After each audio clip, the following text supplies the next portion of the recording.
The president of the University of Pennsylvania resigned after outrage over her testimony to Congress last week. Liz McGill would not say that calling for the genocide of Jewish people violated school policy. A House panel is investigating Penn, Harvard, and other universities for their failure to address anti-Semitism. In some cases, Jewish students are suing their schools because they don't feel safe on campus. CBN's Brody reports from New York. The Jewish population in New York City is roughly 10%. At Columbia University, they're in the top 15 of private universities by Jewish population. And Jewish students that we've talked to at CBN, they tell us they simply don't feel safe here. One freshman even filing a lawsuit against the university for failing to protect her against anti-Semitism. I choose to be hopeful that nobody would attack me physically, but do I feel emotionally safe? Do I feel welcomed? Not in the slightest. Daniella is a 21-year-old freshman at Columbia University. Before her studies, she served in the Israeli Defense Forces as part of the Search and Rescue Brigade.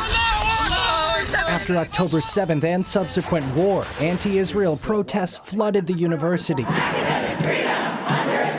Daniella even received death threats on the anonymous social platform SideChat. She's now suing the university for allowing anti-Semitism to thrive. I'm asking for the administration to step in and ensure that anti-Semitism cannot run free on my college campus. And I think that's the minimum.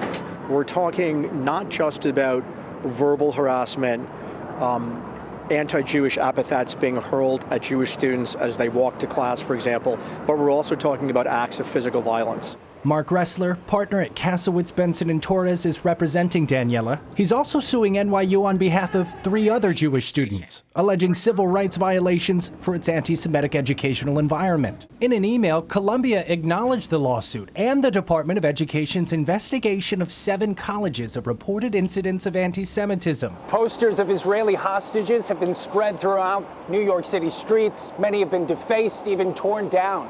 Now Jewish community leaders are calling it for what it is. This is terrorism.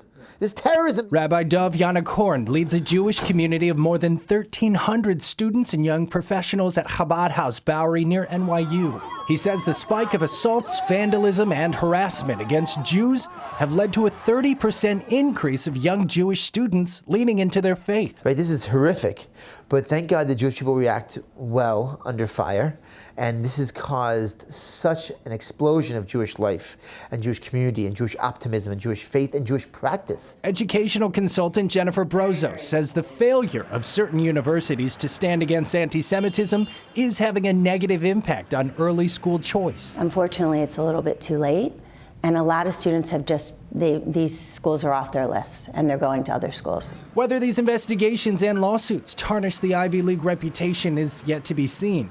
Now Jewish leaders encourage allies and partners with the Jewish community to stand against anti-Semitism as the fight makes its way to our nation's capital.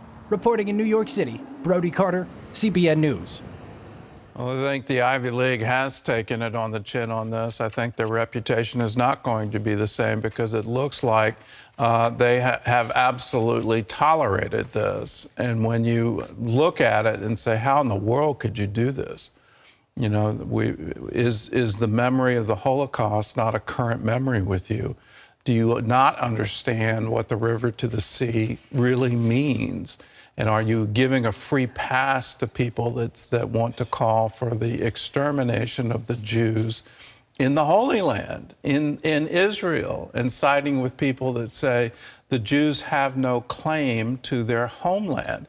It's absolutely incredible that you would allow that on your campus and have there be no pushback. And then on top of it, to defend the students who are participating, particularly if those students are from other countries, and saying, well, if we do something, if we act against them, then they could be deported. Well, it's time for everyone to recognize what that really means. We need to follow the money. You know, who is sponsoring studies for Islamic studies on the campuses of these Ivy League institutions? Who has donated tens of millions of dollars to do that?